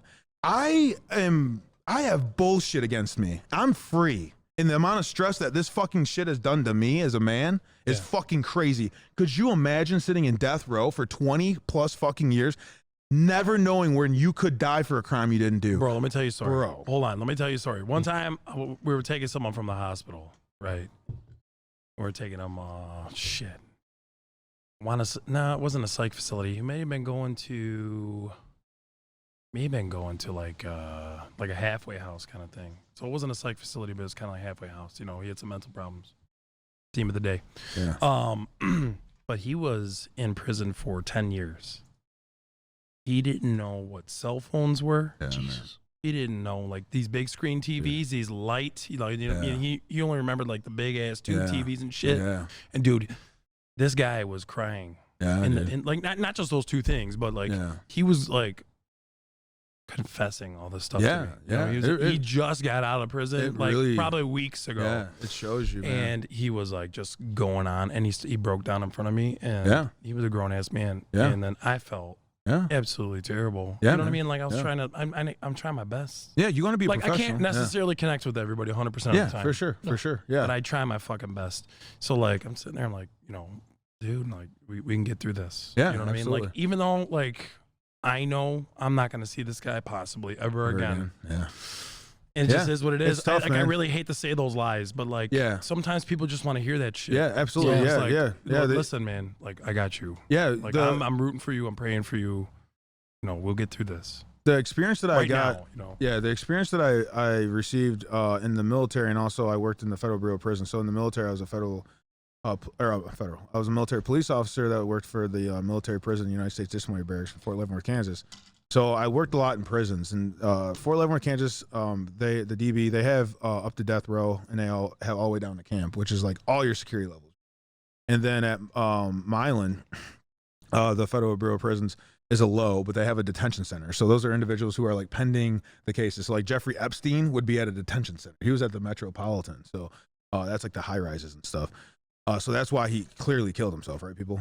So anyways, that being said, I've dealt a lot with people who were like long-term, man, long prison times, long sentences, death row, obviously, and then all the way up to people who are like short-term, white collar, right? Yeah. The thing that got me the most, we had the underwear bomber. He was doing knuckle push-ups and shit. He used to think he was so tough. Yeah, I remember it was kind of funny actually watching him, because I was like, yeah, this is the guy. This is the guy, eh? Like, you know, this is kind of funny. You know what it reminded me of? Real quick, because I always like to talk about a movie on this podcast. Yeah. It reminded me of fucking Nicolas Cage. Flight or what? I don't know. Yeah, but I know what you're talking about. Come on, we gotta get the fucking name. I don't know what it's called. Con Air. Con Air. Yeah. Con Air. That was a fucking brain fuck. And you know what it reminded me of? It reminded me of when they brought on Steve Buscemi. Yeah. And he's like supposed to be this badass serial killer. Yeah. And he's just fucking Steve Buscemi, dude. He's fucking Mr. Pink. Yeah, he's Mr. fucking Pink from the Reservoir Dogs. And so when they brought in an underwear bomber, I'm like, that's fucking Mr. Pink. Snaggletooth motherfucker. Yeah, this guy ain't gonna blow up no fucking plane. Yeah. But anyways, he's gonna tell me a joke and get drunk at a wedding with Adam Sandler. But I remember thinking to myself, mental health, right? And then not only just mental health, but what a prison does to the human psyche. Yeah. It's no shit. It takes a man and it fucking gets rid of him. It gets rid of them. Yeah. They disappear from this existence that we call freedom, and it puts it into another existence, which is called freedom within freedom. That's what it is. Prison is a world within a world. They have everything that we have, but just it's all condensed. Right. And also when it goes to solitary confinement is the absolute worst. And it's the only way to really break a man is when you take away the ability for a man to have any other touch of another human. And not, dude, obviously, and I said before, human interaction is important. It's so important, and it destroys the psyche. And I think, I know that we're figuring it out a lot more, that over incarceration is a problem in America. It doesn't solve it does not prevent our crimes. It doesn't do a lot for us other than, okay, you did the crime, you do the time. Do the crime and do the time is a good philosophy to have. You have to maintain it. I do agree with that. But there's ways about it. There's ways to do it. And I'll end it with this, is that what got me the most, and this is what got me out of being a correction officer for the rest of my life, I will not go work another prison again. I don't know how some of these guys work fucking 30 years in these prisons. Is I remember this one guy, he got convicted. So this is around the time when they were starting to legalize marijuana in the state level. I worked for a federal prison, so marijuana has always been on a controlled substance ban. It still is today. This individual was 30 years finalizing on a fucking 35-year federal sentence for grow operation, dude. Marijuana. I read the PSR, probably just a regular dude. Yeah, bro, this guy was it was legitimately like talking just some fucking dude at the beach. Yeah. But he's been in fucking prison for 30 years. Or maybe now less. He's treated like a hardened criminal. Yeah, but like you could tell, but he was so cool about it. But I'm thinking the first thing I thought to myself, and I'm not even a thug-a-hug, a guy that really has a lot of sympathy. I don't have sympathy for these fucking dudes, but man, this guy kind of almost did. I always have empathy because that keeps you professional. Keeps you human. Keeps you human. This motherfucker, I asked him, I said, because he was about to get out. He was all excited. That's what's really cool about working on a low, because you get to see these guys like, man, I'm fucking about to get out. But man, like, it's kind of sad because of what you brought up, some Shawshank Redemption shit. That's some sad shit too. But man, what really got me down, I didn't get like emotional, but later that day, I remember I was a little emotional, and I remember I was thinking to myself, I got to get the fuck out of this prison, dude. I gotta do some like, outside work. That was a good detection right there. Yeah, absolutely. And it really is. Yeah, because my mental too is important. This guy said, I was like, what's the first thing you're going to do? He goes, you know what, Armstrong? He goes, I'm going to take a shower. Or I'm going to take a bath. Oh, I love a fucking bath. Yeah. Bubble baths. Of all fucking things. You would think like, some I candles. don't know, obviously us men, pussy. No. Got enough of that in the prisons because we got transgendered now. I'm just joking. Miss Michigan and Rosie Palms, dude. That's all I need. When he said bath, man, I was just thinking to myself, like, a bath. That's what this man wants after 30 fucking years. A bath. Just surrounded by warm water and bubbles. Yeah. Oh, fuck wow. Yeah. I had a drop for that part. Oh, I know. I was like, we're all waiting for this drop, but I guess that was the drop. Yeah, there you go. That's a good drop, dude. But I got a question for you guys. Yeah. What point in either your careers, doesn't matter, it doesn't have to be first responder, in general, mental health in general, dude, like at what point have you felt at your lowest, and like what did you do to help yourself? Because that's what you got to do in the end. It's really all self-help, because anybody can try, like it's almost like alcoholism. Yeah. Right? Yeah. You can try to help an alcoholic as much as you want. But he's got to want it. But he's got to want it. So when have you guys, we'll start with Kevin. Yeah. When have you ever felt, I guess, at your lowest? Yeah, I'm not on your guys' professional level. It doesn't matter. As far as like being in a first responder or anything like that, my stuff's really simple. That doesn't like easy. You and I are not like this. No, for sure. We're right here. No, what it is you're either the term. It's really fucking subtle. It sounds stupid, but it's true grit. Yeah. You either get it, and you kind of you have to train yourself. I have to train myself to believe that, like, now that I'm especially a father, like, I'm the responsible. I'm the one that's got to take it. And I have to think in my head that it's selfish to think about myself. Yeah. I have to. And that, a lot of people would probably assume that that's a bad way to think, because, man, couldn't you just get into a darker place? In my experience, from my level, yeah, no, man, you got to be able to tell yourself, your inner dialogue needs to be, hey, look, man, it sucks. Like, shit's going on, something's going on, whatever it is. you need to fix it because other people depend on you. Right. And that's no different than what. But that Of course, that's no different than public safety. Yeah, of course. But that's kind of in its own. You kind of like contradict yourself because that is selfish. Selfish because Kevin knows he has that responsibility. Kevin knows he needs to do that for his family. Yeah, there you go. So that's not selfish. That is like it's actually it is selfish in the best ways possible. Right. And that's commendable, right? That's commendable to any human being. You know what I mean? And to understand that and know these things that you have to take care of. You know, real selfishness is just sitting on the fucking Xbox. You know what I mean? The wife fucking slaving away. You know what I mean? The kids screaming, shitty diaper. Yeah. You know what I mean? And you're still working a fucking 9 to 5 at the mobile. Yeah. You know what I mean? And Right. you know that you need to do something to change the situation, change the pattern, right? Nothing. You're in your comfort zone. You ain't doing shit. Exactly. Comfort, right? And that's for me, you know what I mean? Going back to, you know, I mean, I've always kind of like I've been a guy that I always liked to work. I did like to work. I remember like my brother would be responsible for cutting the lawn. It'd be his week. And my mom would be telling him, hey man, cut the lawn, you know? And I'd see her just getting a little extra to just tell him to do his part. Yeah. I was the kid that was like, I'll just go cut the fucking lawn. You know what I'm saying? Like, what the fuck's the big deal? Like, this isn't a big deal. And looking back on it, obviously, you know what I mean? I was doing other people's work that he should have been doing because he had his own virtues and stuff that he had to do, and so did I as a adolescent young male, you know, without a father too, like a father around consistently. And so these are important things. I think I got fortunate enough to God, whoever it is, you know, the creator gave me this spirit that kind of just got in this realm of making uncomfortable comfortable. I always told myself, if things are uncomfortable, stay in it until it becomes comfortable, and then find your next uncomfortable, and then move into that realm, and then make that uncomfortable become comfortable. Yeah. You know, when it's a connection to your ancestors. Exactly. Almost. It's like a DNA. Yeah. It's a trait that comes from the past. Never when ends. People fucking had to really survive. Had to live and thrive, Yeah. or else you're fucking wiped from existence. Yes. And Yes. yeah, for sure, I definitely cop it up to that, you know, But nothing grows in the comfort zone. Nothing grows. in the comfort Nothing zone. grows in Yeah, the good comfort call. zone. Stagnant. Nothing. Yeah, dude. Stagnant. You can water, go with dude. like working out. You can go with nothing. your job, anything. Nothing Anything grows in the life. comfort Yeah, zone. anything in life and education. Education. Yes. I went back when I started going back to school. I always wanted to finish my master's after I finished my bachelor's because I just wanted to continue it because I want to see how far this goes, right? And I remember thinking to myself, well, I don't need it. So I remember I just kind of put it on the back burner. Then I went back into it recently.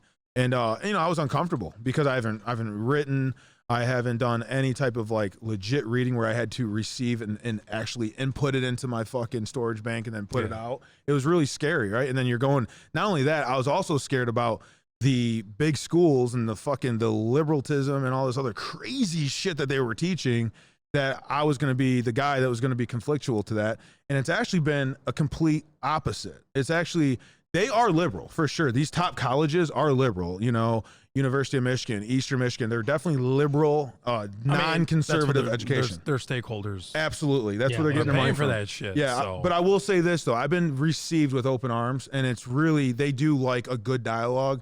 There'll be some that you can tell that can't handle it, but even they are getting used to being making uncomfortable comfortable, because these topics like discussions, LGBTQ, the fucking the abortion, just racism, stuff like that. Because obviously I'm in a public administration, so it's all about, you know, government forum, bureaucracies, like ways of doing things, finding solutions for public issues, right? Yeah. And stuff like that. So these are hot topics that you're going to have to find a way and find a solution to write policies on law and procedure and stuff, right? So it's not easy, and you have to confront it, because if it's not confronted, it's just going to continue.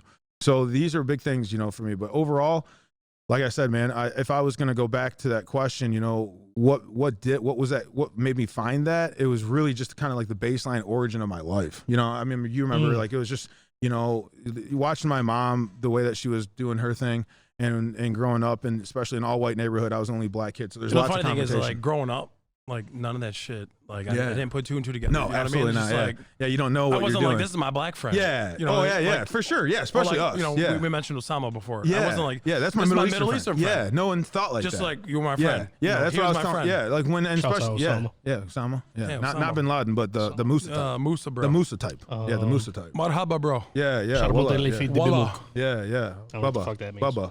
Jamal taught me that one. I remember we used to call his dad Shout out Bubba. to Feed the Bimuk. Oh man, that's some yeah, curse that's words, something bro. about That's your mom fucking Sounds mom. cursy. something Sounds about cursy. shit. It's got the word shit. Yeah. That's all I know. Yeah, you said earlier too. You said flame retard and that. You can't say Bro, shit you like said that. retard like You 5 can't times. say. Oh, did I? Yeah, you were like, okay. I feel retarded. I'm a Oh, yeah. retard. Oh, yeah. I'm like, oh, babe. Oh yeah. Oh, Retarded. yeah, I'm boy. having a very bad day. Yeah, After that I'm one. not 100% political. I probably never will be. But if that ever offended anybody, I truly do apologize that you're We do a watching little trolling. something It's called we do a little trolling. that you're watching something that means nothing other than just getting a little information. I'm mixed. Kevin's moderate. I'm moderate. I'm Seems confused. like you're kind of I'm moderate. confused there, bro. Language is Patriot- language matters, but language doesn't matter at the same time. Yeah. If it offends you, right? Like the words offend you, I don't know what else to tell you. Dude, if but we're going track record, I mean, as far as I guess politics, dude, I voted all across the board, across the board, all over the place. Like huh? I'm actually, I guess I'm a terrible citizen, terrible American, but like my first time voting was Obama's second term, Mm. and I voted for Obama. Okay. You know, black president, want him back? Let's Yeah. do it. Gotcha. You know, and then I voted for.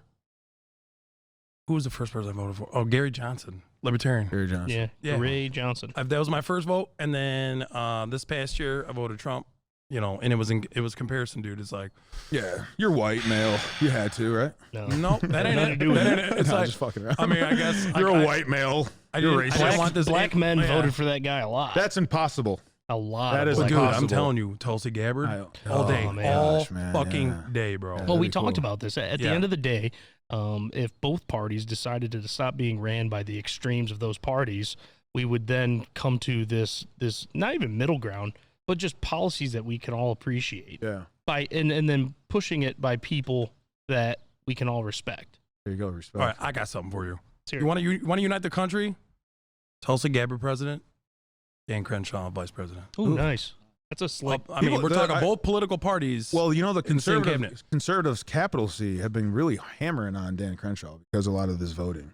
But you know what I do like about Dan Crenshaw is Yeah, but we already know who's going to be that guy. yeah, The- exactly. The person who's going to go against Yeah. Biden is going to be the Yeah. Florida Well, governor. Dan Crenshaw What's is that fucking guy? Dan Crenshaw's a fucking Navy SEAL. I've already talked about this in Yeah, the pilot. guy's He'll rough. fucking kill you. I don't really care what your personal opinion is of him because he'll just slit your fucking neck and sky. Yeah, Actually, repel. he's one of the nicest dudes. Yeah, He's that the will most murder you. articulate, nicest dudes. well, yeah, but then he But looks can that still shit up. kill He's got the people. Terminator eye, and he's gonna Yeah. fuck him. Yeah, He's I got know. AIDS. I Yeah. think he's actually got AIDS. Yeah, but it's funny that it's funny how like the radical, you called him radical, right? And it's true though. They found something wrong with him, you know. And Did it I was, call him radical? No, I mean, you said like radicals, like there's always a radical, right? Like Oh, there yeah, yeah, seems yeah. to be controlling this narrative He's that's not on the the TV. one. Yes. Yeah, he's not the one. And I will say this too. I remember Trey Gowdy. I was a big Trey Gowdy Yeah, I what would- happened to that guy? He's like obviously contributor, right? contributor for Fox News. But I'll say this: the guy was a great congressman. Lawyer and- too. Yeah, he was a prosecutor. There you go. Yeah, but I remember another capital C conservative was like, he wants to take away the guns. Look up, Trey Gowdy and Sandy Hook and all this. And it's like, man, you can fucking find anything, bro. Do you not understand that they may say some shit? Okay, I may say some shit. You may say some shit that can kind of change.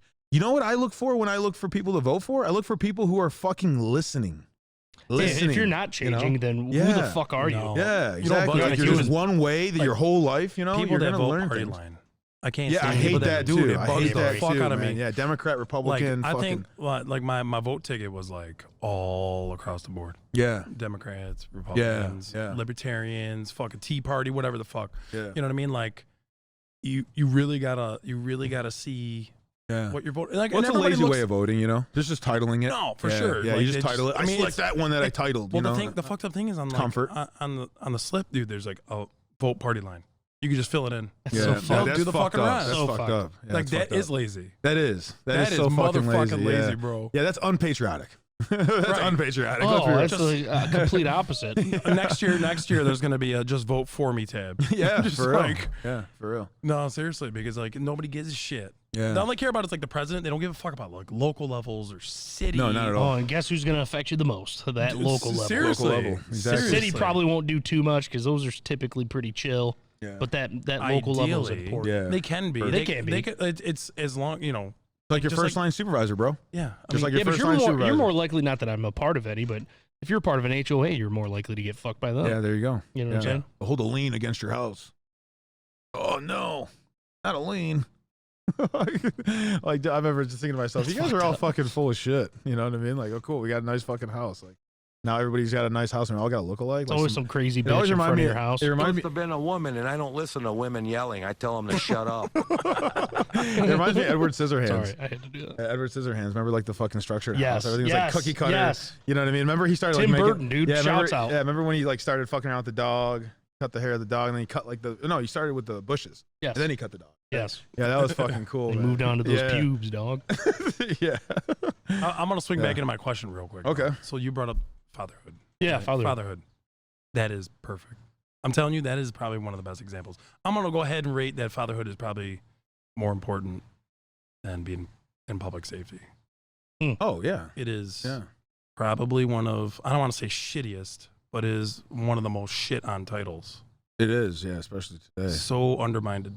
It is. Yeah. It really is. It really is. Well, they're doing a lot more research on it now. Like psychologists are starting to really figure out that fatherless homes, the percentages of like the issues and the mental health that come out of the fatherless homes. And of course, they keep tying into the whole black family and shit. And Yeah, it's like, not just black though. You know what I It's mean? not. It's anybody. It's a It's human. not, man. Well, I can speak as a boy, right? A boy growing up in adolescence. If that's the without case, that my dad's structure. the blackest dude I know, dude. He had the most miserable, like even stepfathers, the most man. dumbest pieces of shit. Yeah. And then guess what? I was pounded that into my head. Do not be a fucking disgrace to your family. There you go, man. Don't be a disgrace. Don't Be honorable. Be honorable. Yeah. Be honorable. Yeah. You know, and I commend you, Jay, for, you know, you're going through some shit. Yeah, dude, for sure. And Yes. you're very, tough. very strong on, Yeah. you know, taking care of your kids. Yeah, it's the most important thing, That is man. the most it's fucking the most important thing. Number Yeah, one. I Number realize. I realize the shit that I'm going through, although its seriousness in its totality, is more or less is a joke compared to what I really have an ultimate responsibility for. Right. My ultimate responsibility for one, you know, when I live my life, I'm not a government employee. I'm not a black man. That shit stays at work. Exactly. Man. You know what I mean? Like, I'm not a man. I am Jason Armstrong. I'm Jason Armstrong with a responsibility, right? With a responsibility to raise my children.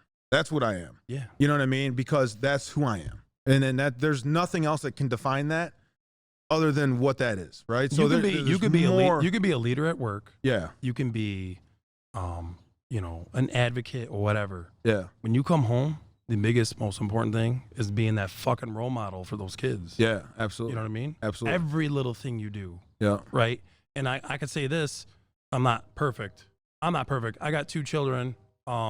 Definitely was a culture shock in the very beginning with one child, right? Yeah. You know, I was Yeah, it is. I'm not saying I was like a punk, you know, whatever, anything like that. Yeah. Like I The wake-up always call. wanted children, Yeah. but like was I perfect? Have I raised my voice? Yeah, I've raised my voice. Oh, yeah, and I for sure. shouldn't fucking have, dude. Yeah, for sure. Like, I mean, obviously, we're to imperfect. this day, yeah. to this day, Yeah. like I absolutely like Yeah. regret ever. Like I guess Yeah, losing your cool. I wish I would have coddled him. I mean, he was a boy, right? Yeah, for my sure. firstborn son. You Yeah. know what I mean? So Yeah. like initially out the gate, I'm like, hey man, he's got to be tough. Yeah, for sure. You know what I mean? I Yeah, play, well, you I got- play rough yeah. with both my kids. Yeah, yeah. And they're great. You know, they Yeah. love being played rough with, and they Yeah. love it.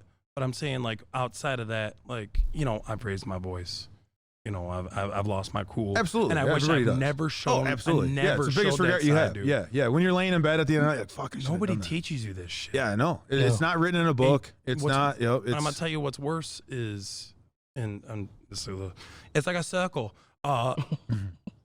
Mental health. yeah. Oh, yeah. Like, okay, so like I'm not saying that I'm like, okay, I am seeing a therapist.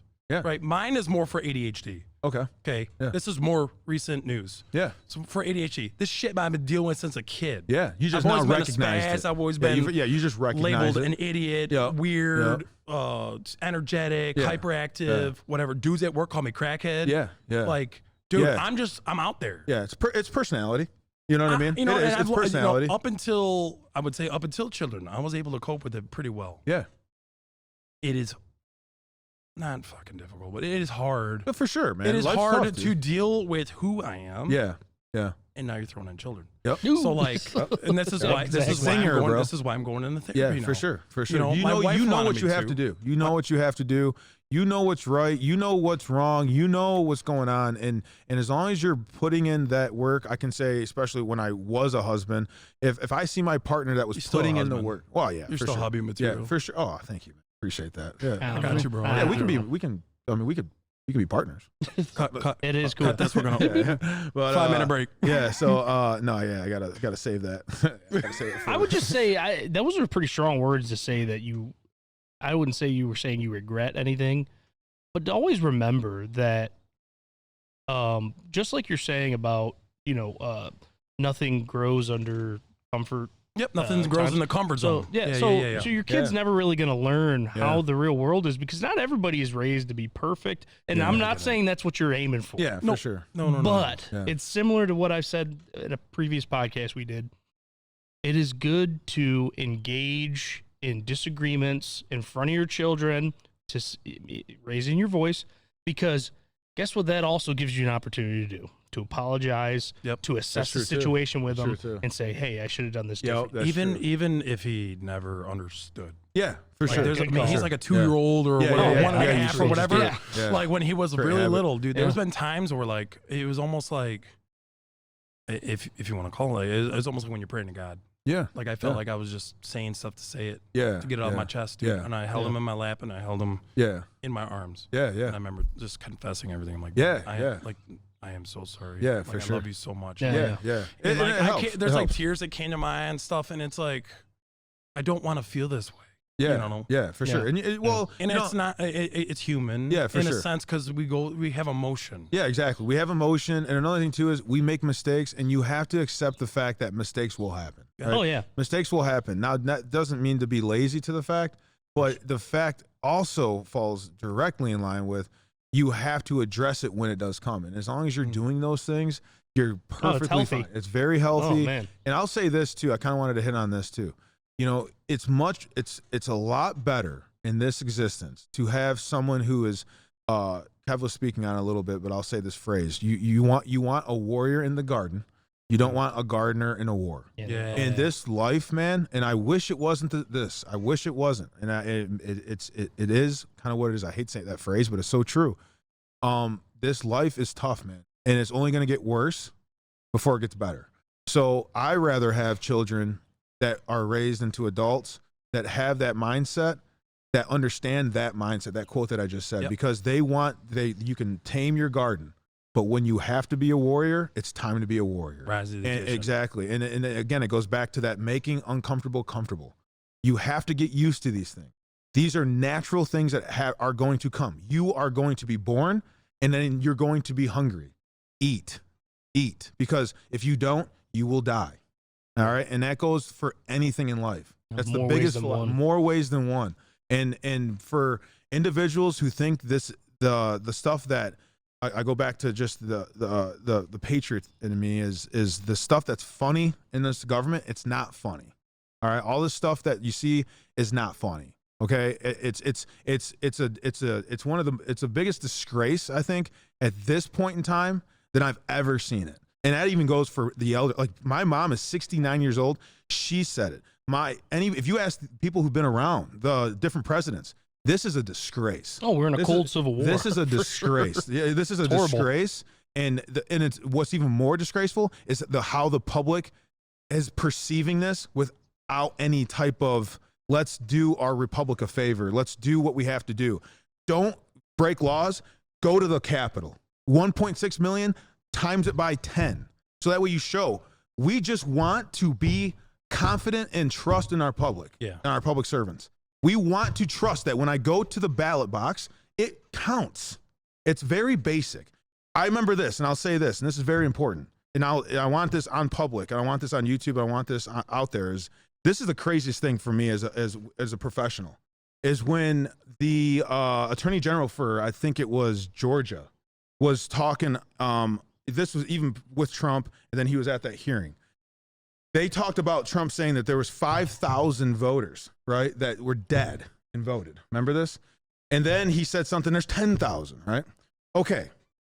And then the attorney general came out and testified and claimed and verified that there was 4 dead voters, okay? Not 5,000, not 10,000. My question as a professional in this game here for America, why is that not being questioned? Why are they just simply taking that 4 dead people voted? Man. Thank you. And what that does, again, for me, I can tell you right now, again, it could take one. It could take one. Because I'll tell you right now, in the government, if it's one, it's more than likely a million. Okay? I'm just letting you know. I've from what we catch, you know what I mean? Like the border instances stuff. Of corruption need to be investigated at any level. All full, then it's full totality. But the fact that people just swallow over that and it's okay, that's where the public has failed me, right? Because that's my personal question to the public. Why is that not a question to ask yourself? Why did 4 dead people vote? Were you notified of exactly what happened there and to maybe make sure that doesn't happen again? Because one crack is all it takes.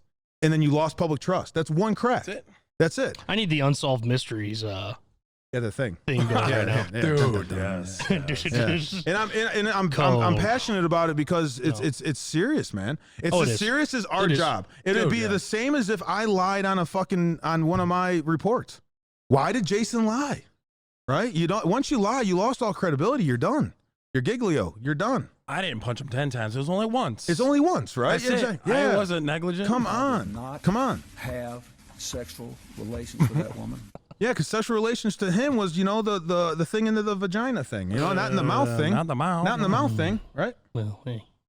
But I mean, it's like that Ben Shapiro quote, 2 things can be right at once. Yes. Yeah. I say that all the time. 2 things can be wrong at once. Yes. Sure too. And that's it right there. Just because it's not 5,000 or 10,000, just because it's 4 doesn't mean it's not wrong. Yeah. Yeah, right.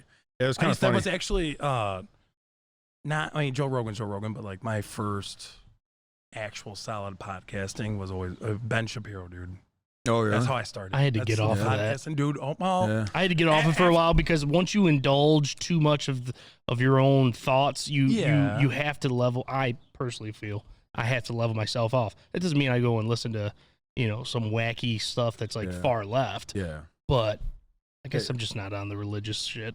Yeah, for sure. Well, he is. It is pretty. I don't mean pretty shit. potent. It's potent. You know what I mean? But like, it was good between 2016 to 20. After the whole, it is weird, wasn't it? There was a phenomenon there after the of Trump media. Election, dude, yeah. But even before, there was this buildup where conservative, even small C's and big C's, were running the media at that point, social media, and then all of a sudden it fell apart after Trump's gone and all that. But there was a weird, and like you said, it was finding Ben Shapiro and those other voices. Michael Knowles. Yes. Yeah. They're all over. Andrew Klavan. I listened a bit of Andrew Klavan on the Culture was a huge video series back in the day. I liked Andrew Klavan a lot because he was like more satirical, you know what I mean? Oh, more funny. Yes. Well, he's into the theater. Was it and Dave Rubin? Dave Rubin, yes. No, I just listened to him. I like Dave Rubin a lot because he used to be liberal. Yeah. So like he's very, very moderate. Yeah, you know like what I mean? Those are like extreme. Those are like in the military we compared them to NCOs or like enlisted that became commissioned officers. Yeah. So they had the experience of being that soldier or that NCO, and then they became a commissioned officer. So that's a good comparison to have that experience, and it kind of goes back into another reason why there's a lot of support that I had for Dan Crenshaw, because clearly the guy was a fucking stud in the military, right? You got to be a stud to be a Navy SEAL, man. You want to pass buds. I mean, that's some serious shit. And I mean, talk about making uncomfortable comfortable, man. So that I think that has something to do with it. It's definitely a factor, especially when it comes to service, is that these people that have made these qualifications, they had the certs, they have the qualifications, they have the merit, but can they serve the public in a way that they're a legislator? You know what I'm saying? Nerdy dog, he's coming for you. Yeah, I know, right? That is the airport that the president will land at. Wow. Yeah, Will Run. No way. Yo, there ain't no pissers around here, are there? Yeah, there is. I thought. There's got to be one. Oh no, yeah, that bathroom. The bathroom over there. Yeah. Yeah, I'm gonna take a commercial break. Yeah, well, we do got to wrap it up, actually. We will wrap it up. Yeah, we got an hour and a half. Is there anything you want to end on? I mean, you're our guest, being our guest. No, I mean, just I guess we'll just kind of like briefly summarize, like you know, mental health and public safety, and in the public in itself. It's important. It's important to have self-awareness. It's important to recognize the signs of, and if you're looking for signs of course, there's Google and stuff. Public safety, there's the IAFF. You can always resort to the IAFF. As far as like federal agents or law enforcement. I mean, here in Michigan, what, POAM or. What for like any type of information on like mental I'm sorry. No, I would just say Google. Dude, you're asking the wrong guy on that one. There it is. Yeah, I mean, I will say this. Fuck the cops. No. Obviously, like, so law enforcement, we get a lot of training on mental health, like little like signals and like body language and stuff, like things that would stand out a little bit, but also obviously I mean, first responding is a little different, you know what I mean? And again, the cultures are different. Firefighters deal with a lot of like sleep deprivation. They deal with a lot of sleep disturbances. Example, like for me, after 12 o'clock last night, I had to wake up to go on 4 calls. Oh, okay. So I woke up 4 times between 12 o'clock and 6 o'clock. That's sleep distraction. I feel like fucking shit. Yeah, man, you didn't get REM. So like, you didn't get REM. No, so I live on like energy drinks and fucking a whole bunch of unhealthy coping mechanisms. Man. Yeah, we gotta get you out of that. For sure, get you out of that. I mean, I love drinking and stuff, but like sometimes I do it because I'm like, I want to feel something because I feel like fucking dog shit. Yeah. So like, whatever, drinking and stuff, I don't do the tobacco. Yeah. So none of that. Yeah. So thank God, I never smoked. Yeah. Never will. I enjoy a nice cigar. Yeah. I've tried, man. I really have. I really tried. Are you still up at LA Fitness? No, dude. Ever since the fucking pandemic, I was at You guys got a gym. You guys got a gym at the. We do. At the it's fucking legit, dude. Nice. It's all nice. rogue equipment and stuff. Usually like all like powerlifter shit. Dude, right? rogue equipment. It's fucking amazing. But yeah, I used to do Olympic weightlifting. And I was huge into that, dude. Yeah, my numbers are up. I finally hit the 315 club in the bench like 3 years ago, and it's all gone down the fucking shit. We gotta get you back there, man. I get back. Gotta get you back. You it's gotta get back first there. right now. I'm working on diet. I for gained sure. like 30 pounds during COVID. Cut the sugar, man. Cut some of those calories. Like I'm obviously like saturated fats, And I remember you remember talking about macadamia nut oil, dude. Yeah. Oh, there we go, man. Macadamia nut oil. Shout out to macadamia nut oil. This is an ongoing theme with this guy. Can I get a sponsorship for macadamia nut oil? You said get rid of the butter, and I'm like, could you imagine a mixed and moderate patriot macadamia nut oil? Oh wow! I don't know. Is it where's the macadamia nut? Dude, we need to get a representative from the macadamia nut oil fucking That'd be company. dope. You'd have to. Or can we at least try to grow it here if it's like grown in Africa or some shit? Where's it grown? I don't even know. Brought to you by macadamia nut oil. He is dreaming big, dude.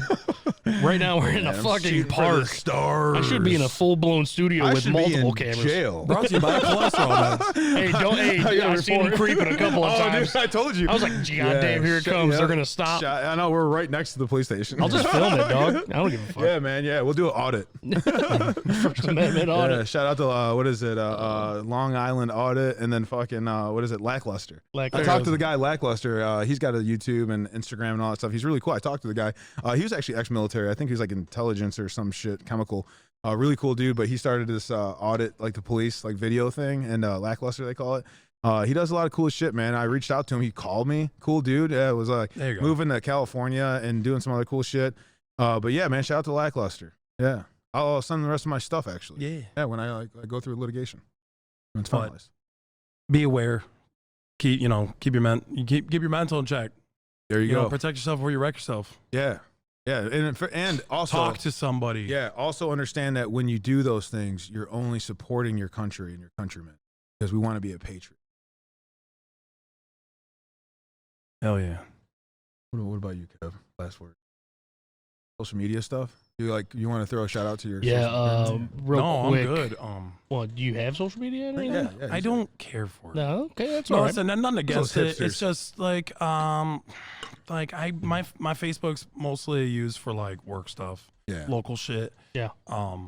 And like my Instagram, I don't post shit on it. Yeah, we'll put some links in the description anyway. So like, I don't need to fucking nobody to fucking like scope me out and be like, oh, that's that firefighter. We got to get him.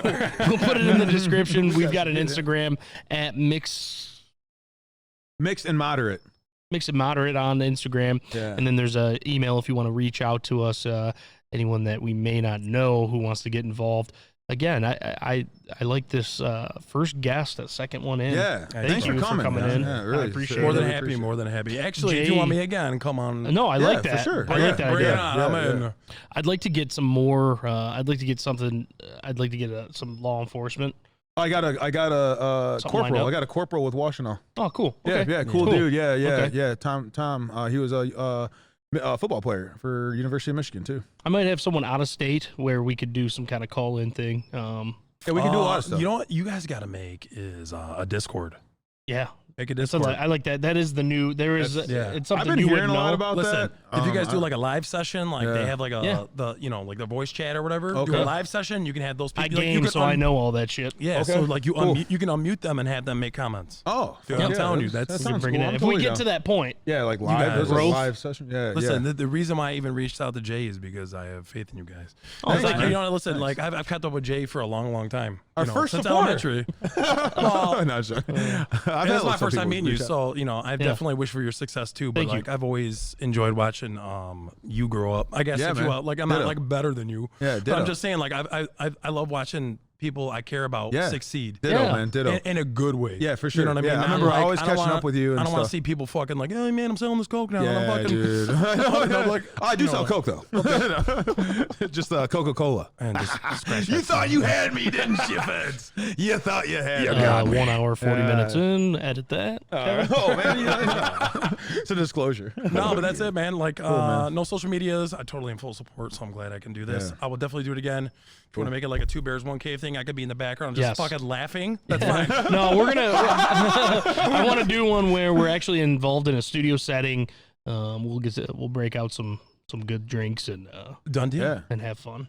yeah, it's Done nice deal. stuff. Yeah, keep this at your house. I'd like to get somebody It is. who's running. I know the. Bottles flowing. Like kind of line them up. I know we got a lot of stuff going on Irish whiskey. politically, so I'd like to get some people that are trying to run as representative, either for state, local stuff, Yeah, we can whatever, do that too. and get their ideas on this. And I'd love to have someone that is totally against what we think. I'd love I to got get you people one. that totally agree. Talk to me. I got you one. I'm not gonna say names right now. Yeah, but yeah. I got Well, a I'll dude get your who's number. actually Okay. in our old district. Okay. So Let's do it, yeah. I mean, we actually our union is pretty good connections with them. Yeah, let's You know do what I it, mean? man. Yeah. It's all And about again, dialogue. I'm kind of dude. like I'm right in the middle. So I mean, and unfortunately, I'm not saying unfortunately, but I'm saying as of lately, I'm more conservative leaning. Okay, just like with some of You're the a little ideals and C. shit. Little Little C. C. Well, he may not even be little C. Who knows? I'm little. I don't fucking Yeah, call it. man. I'm in the nosebleeds too, but yeah, that be- nosebleeds. But like Nosebleeds this guy conservative. is that I'm speaking about is for sure Democrat. So Okay. he was a guy I'd love- that yeah, I'd love he to- might be down for it. Love to have him on. Love to yeah. have him on. Yeah, tell him, See you what know. I can do. Yeah, It's not even to fight anybody. It's just a dude, we're not that, dialogue. Dialogue. Yeah, it's not about conflict, dog. It's about resolution. Yeah. But in regards to this, I know Resolution. nothing about it. Either do I. I'm not an Irish I'm whiskey like, drinker. hey, I'm this more is of like expensive. I'll buy it. like a Kentucky bourbon guy. But I Sounds do like good. Irish I whiskey. almost bought I like- you guys I do- bourbon, bro. I've never fucked a chick that was red though. Yeah, red Oh, red breast. breast. Yeah, red breast. Single Red- pot still. Yeah. I'm not gonna act like I know anything about that, but I guarantee you it's still pretty good, and I really do appreciate that. Fucking hope for, so. It's like, what, a the 10 Mixed or and 12 Moderate year? Patriot Podcast. 12 year. Yeah, that's 12 really awesome of you, man. So we expect all of our guests to bring something. You know, Not booze, but more anything. like along firearms or ammunition side. Yeah. But Confiscated material. all right. Dude, it's been a blast. Thanks, man. I fucking appreciate it, dude. All right. This has been fun. Hopefully, I didn't sound stupid. No, you not at sound all. Great, man. Sound Hopefully, awesome. I at least got a message across. It's been fun, dude. Thank you. Cool, man. Holla.